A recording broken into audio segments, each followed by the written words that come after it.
I'm sorry, but if you're still not over the fact that Selena and Justin are not together, you need to go touch grass.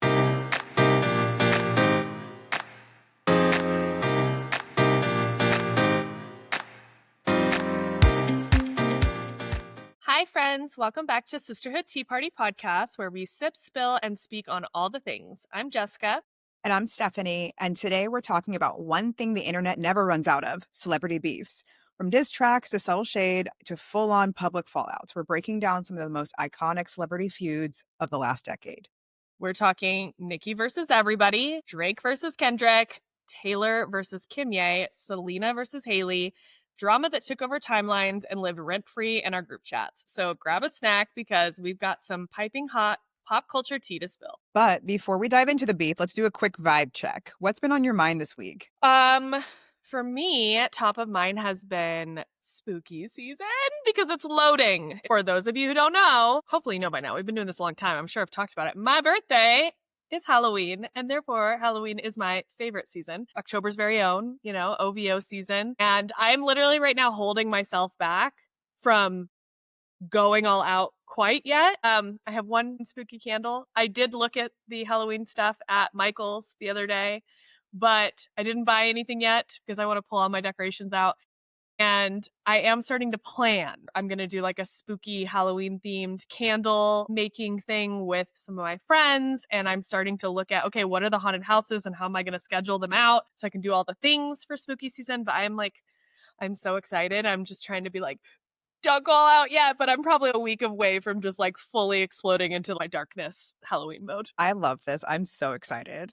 I mean, to be honest, I've been excited about spooky season, even though I don't really do much with it. I just like the season itself because it's cooler weather, but also the vibes. It's so nice. Yeah, it's everything. I will say I did start a rewatch of what is it called? It's the Sabrina TV show, but it's like a newer spooky one, not like the original one.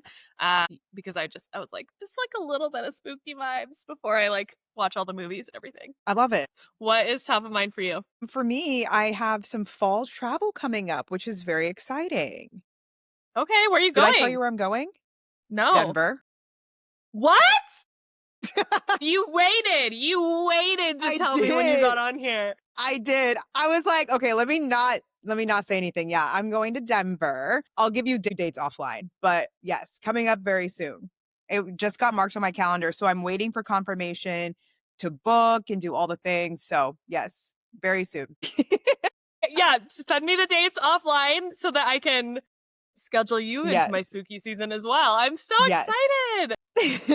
Falls during the week. So my plan is to try and come in on the weekend so we actually have some time because I know I'll be packed during the week doing other stuff. So as soon as I get those confirmed, I got you. I'm going to let you know. Send me the potential dates offline so I can make sure I don't have anything. Yes, of course.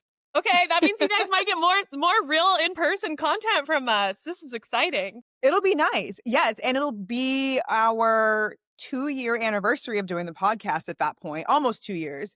Yes, yeah. So it'd be perfect to do an in-person episode. So more to come. But yay! I'm so excited. So excited. But now that we've cleared our minds and caught up, let's dive into something a little messier. It's time to break down the celebrity chaos we've been consuming like popcorn. So let's get into these iconic feuds. Okay, let's kick it off with Nicki, the queen of rap. Her title is not just about bars. It also comes with a lot of beef. I feel like she's had so much going on. I just don't understand why she's always in this beef. Always, okay? She's had long-standing tension with Cardi B. Do you remember the New York Fashion Week incident? Flying shoes, online jabs, and public callouts. That was insane. Like, actually remember seeing that all unfold. I'm like, what on earth is going on? Like, how did we get here? That feud set the tone for everything that came after. Yeah, like literally for everything that came after, because it hasn't stopped and it's still continuing today. And she's also gone at it with Remy Ma, Megan Thee Stallion, newer artists like Lotto, Ice Spice, and most recently SZA as well. And it often stems from these like perceived slights or loyalty shifts or industry hierarchy or maybe just like nothing at all, in my opinion. Honestly, something about it is just, Nicki, why? I need you to just focus on your music. Focus on your stuff. Stop fighting with everybody. It makes zero sense to me. I feel like she's always been polarizing though. Her fans ride hard for her. I mean, they're not letting up. And she's fiercely protective of her legacy. Is it pettiness? Is it power moves? That's the biggest thing I feel like. I just honestly low key think it's jealousy. I think she is jealous of these newer and upcoming artists that are making waves and they're very talented. You're fighting with Meg Thee Stallion, SZA. What? Both beautiful women, talented women, Beyonce. have a lot going on. Beyonce.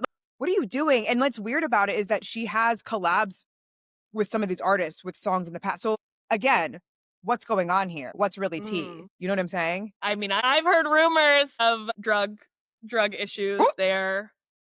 I I'm mean, just if you've saying. seen, no, I mean, yeah, you're probably not wrong. The way that she acts online and some of her rants that she's been on, you're just like, are you okay? You okay? Are Yes. you on something? I've seen a lot of her erratic behavior and it's very concerning. I don't know who's in her close circle, but y'all need to check on her Not because good people. I mean, look at her husband. to- Not good people. and that's what I'm saying. It's so frustrating to me that this stuff happens and celebrities that are these friends not checking on you? Because if that were any of my friends, I'd be like, first of all, put the fucking phone down. Get off the internet. And I need you to go touch grass for a second. What's going on with you? Let's check in. I don't know. I just don't understand why they are not getting the support that they need. So that's Agreed. It's so unfortunate because we grew up and like Nicki was that girl, right? We were in the clubs of Kansas, so take that with a grain of salt. The clubs in Kansas, small town America. We literally had a club, home party club. That's just the energy that we're gonna give y'all. Home party club. Shout out. And every time Nicki came on, we were like straight to the dance floor. And now it's like, why? It's also giving, like, in corporate America, there are some women at the top who, instead of lifting other women up, to be clear, there's a lot of women who do lift women up, but there are some that don't lift other women up. Instead, they choose to stomp down on the other women. And I feel like Nicki gives that same energy when she starts these beef with everyone. Like, why are you beefing with SZA? I don't get it. And Nicki, not to be a hater, but at your big age, you should not be beefing with anybody. Okay, you've been in this game a long time and we recognize that, but relax. I love that. Relax. That's all we can say. Okay, so from rap royalty to rap rivalry, let's talk about the battle that had everyone refreshing Twitter every 5 minutes. Y'all already know where this is going. We're talking about Drake versus Kendrick. So this was the lyrical beef that took over 2024. I'm telling you, when Kendrick came out with that verse and like that, it came for both Drake and J. Cole. I was like, what is happening? What are we doing? What's going on? I wanted more. I need more details. Yeah. And then it spiraled because then there was push-ups, Family Matters, Meet the Grams, and it became just like a diss track war. Mind you, some of these diss track turnarounds were within hours. It wasn't like it's just kept coming. They were living in the studio. They're like, run it. Like, yeah. And Kendrick did not hold back.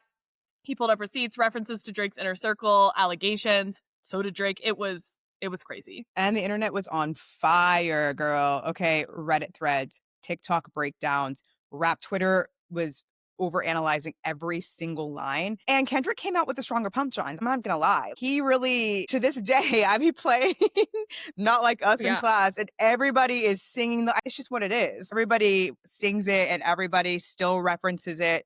I mean, he went global with these songs. Everybody was dissing on Drake. I mean, you know this. Yes. As someone who has historically been a diehard Drake fan, right? Like I've loved Drake since college, been obsessed with him. It was hard times. And I do like Kendrick and I do like the song.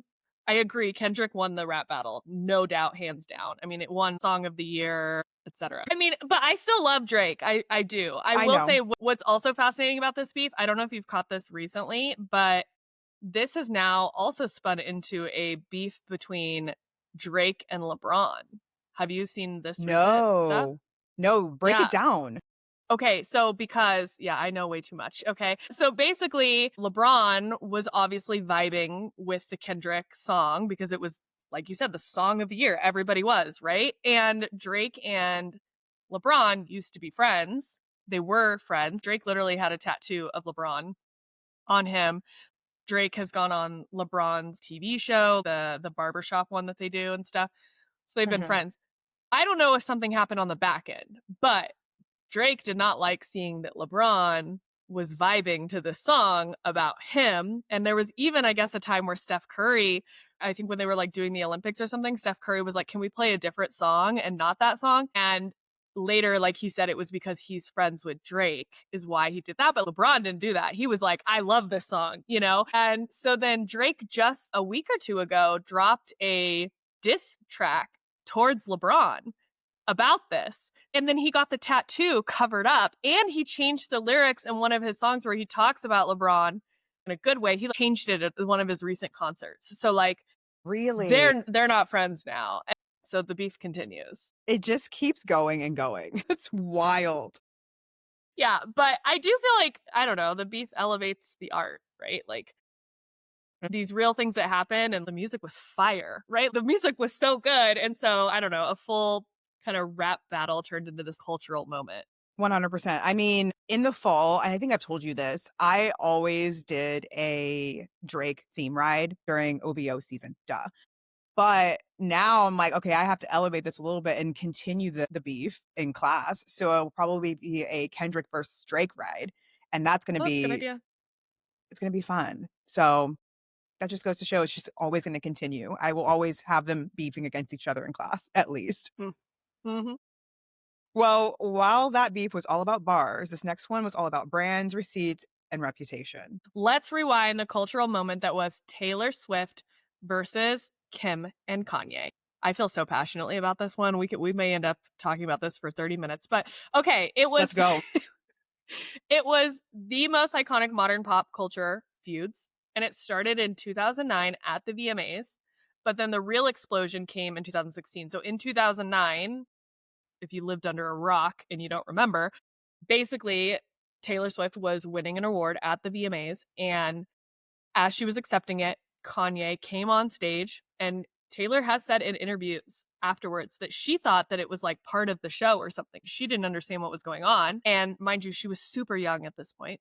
And he said, I'm going to have to interrupt you, but Beyonce had the best album of all time or something like that. And like poor Beyonce is like, don't get me in your shit. She's like sitting there like, what are you doing? And then everyone started like laughing. And Taylor also said that she thought everyone was laughing at her when people were like, what are you doing, Kanye? But people thought they were laughing at her. So that's kind of like how it started. But then, yeah, the real stuff then took off in 2016. Kanye's song Famous had that lyric about Taylor. She says she didn't approve, and then Kim posted a Snapchat video exposing Taylor agreeing to a call. I want you to dive into this a little bit because I know a little bit about this, but I want the tea on this. Girl, let me give you the Swiftie lore. Okay, so yes, in the lyric, he says something about having sex with Taylor. And then he says, I made that bitch famous. So that is the lyrics. And what happened is like that lyric came out.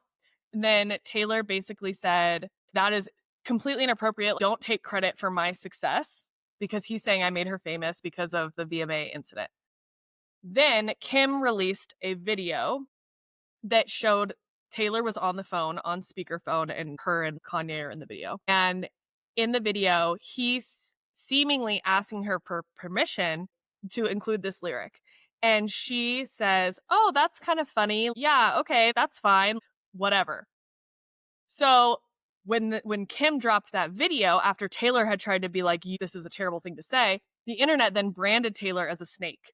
And the Taylor Swift is over party started trending. Now everyone posts snakes on Kim's stuff. But at the time, it was all snakes on Taylor.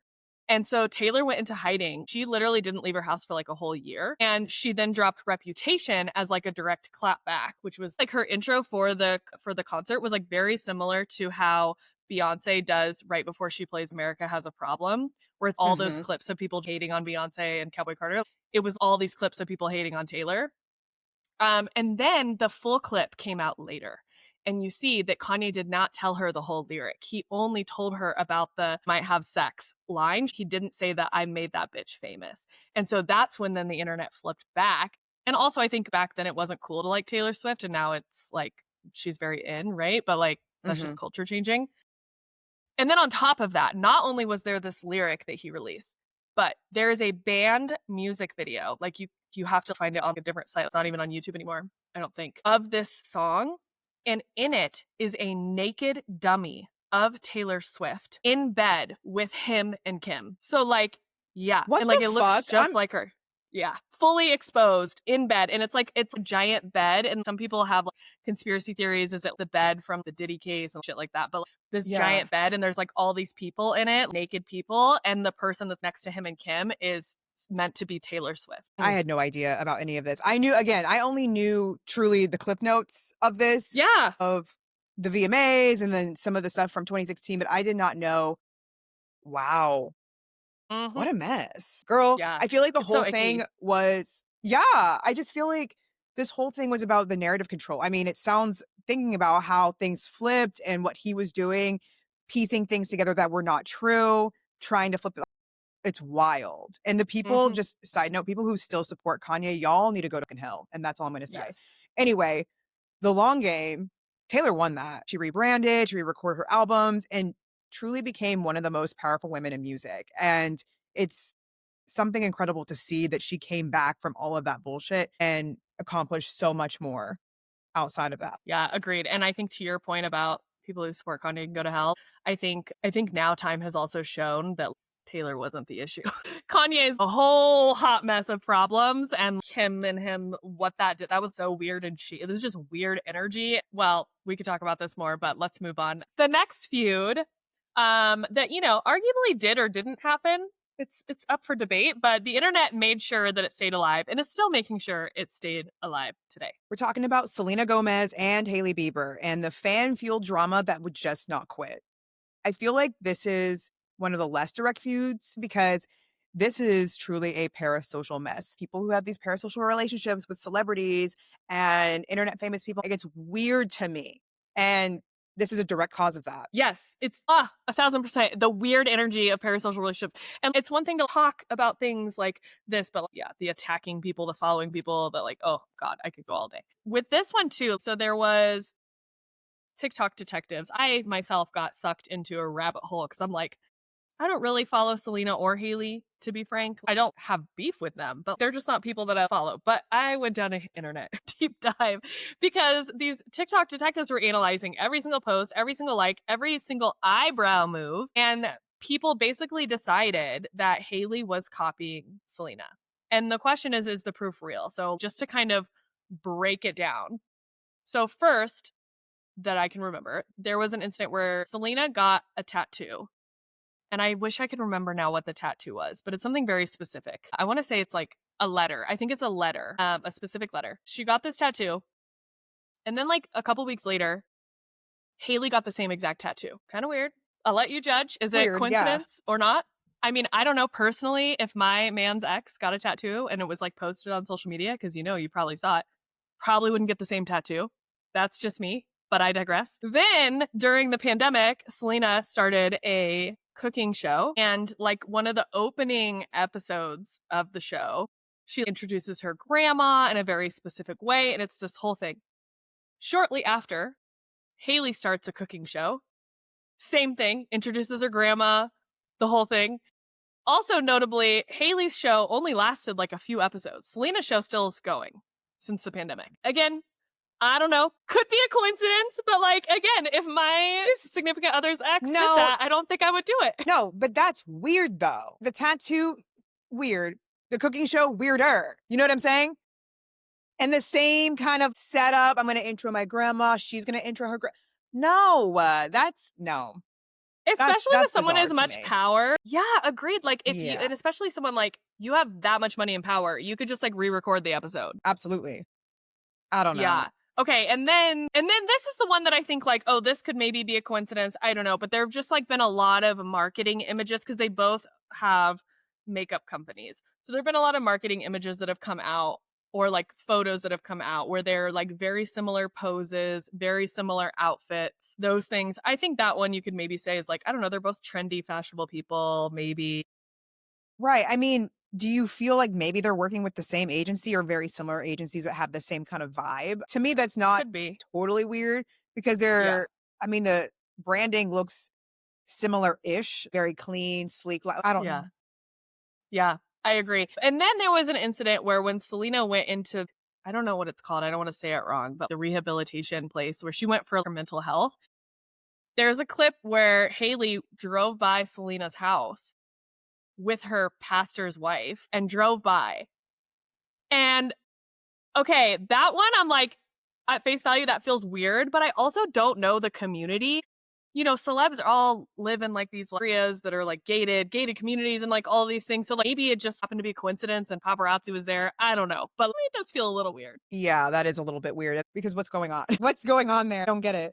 That's all the tea that I know about it. That seems like. But overall, as a whole, I do think that this was very fan driven and continues to be ridiculously fan driven. Yeah, 100%. I mean, even celebrities like Kylie Jenner got dragged in, and I'm not even sure how that even happened because I feel like at that point it just escalated to full-blown harassment. And thankfully, both Selena and Hailey had to bring in their fans and be like, y'all, you all have got to quit. There's nothing going on. So it was just really interesting to see that they had to both kind of step in to end this because both of them were minding their own business, to be honest. Yeah.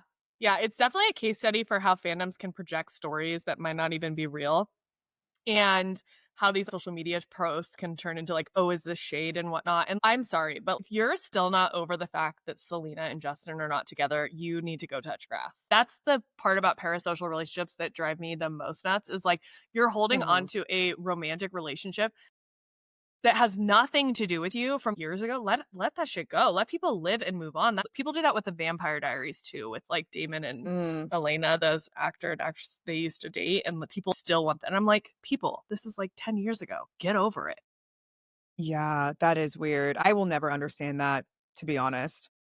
Mm-hmm. Yeah. Well, this was messy, but entertaining. So before this episode turns into a feud of its own, let's lighten it up a little bit. It's time for our favorite game. What's the ick? Celebrity edition. So y'all know the drill. We're going to give our icks about celebrities. Mine is when they date significantly younger people. And I'm talking like barely legal. Mm-hmm. Because why? You cannot find somebody your age, your maturity level, where you're at. I just don't understand that. Call them out. Name names. Leonardo DiCaprio, I'm looking at you. Real. And that tells me there's like something wrong with you.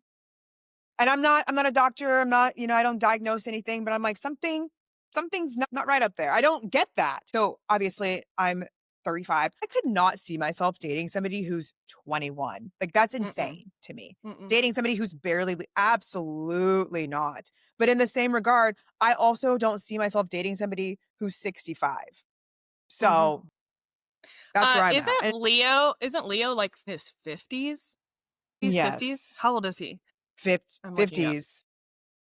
Yeah, look it up. I don't know. I'm not trying to like yuck people's yums about age gap relationships, but he's 50 and she's 26. Yeah, absolutely not. That's literally half his age. No. Another one is Bill Belichick. No. Yes. There's some issues there and I'm not with it. So yeah, it's really icky to me. So no thanks. Not agree Hard more. pass. What about you? Okay, mine is when celebrities are out of touch with social issues. Like they'll say something that's not necessarily outright problematic. They're not literally saying something racist or literally saying something sexist, but they say, because that of course gives me the ick, but they say something where you're like, I don't feel like you're reading the room right now. I don't feel like you understand what people are dealing with in society right now. And while I don't think that when people do that, now again, certain things fully problematic should be canceled. This category of things, I'm like, you probably shouldn't be canceled for it, but you give me the ick now. And I really feel like ignorance is a privilege. And it's quite disappointing to me that you can't read the obvious room. Like, are you chronically offline to the point that you don't know what the fuck is going on in the world? Like that, I don't know. That gives me the ick personally. Yeah, no, 100%. And I don't buy that you're chronically offline. I don't buy that at all. Like to some degree, you have to be on the internet to know these things that are not trending, but that are issues right now that are literally on every single news source. Like me, there's no way you could miss it. So the fact that that is how you choose to move with social issues is weird to me. Mhm. Yeah, and again, I think there is a line of should you be canceled or not, but am I gonna follow you and support you now and be excited when I see you? No. Now I'm just like, Yeah, "Ugh, I will definitely have hesitations about that for sure. I yeah." agree with that too.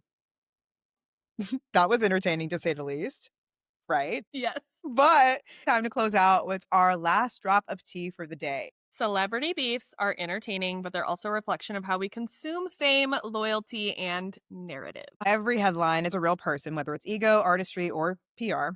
The drama may be juicy, but sometimes the internet just needs to relax. That's the word of this of this Mhm. episode. That's 100%. that said, if there is a new diss track, I will be listening. So drop more, please. Thanks for hanging out with us for our most chaotic and commentary filled episode yet. You can find us on Instagram, TikTok, and YouTube at Sisterhood Tea Party. And don't forget to tag us when you're listening. And if you're feeling the vibe, please take 30 seconds to leave us a 5-star review on Apple or Spotify. It helps us grow and keeps the tea pouring. We'll be back next week with more stories, laughs, and probably more chaos. Bye.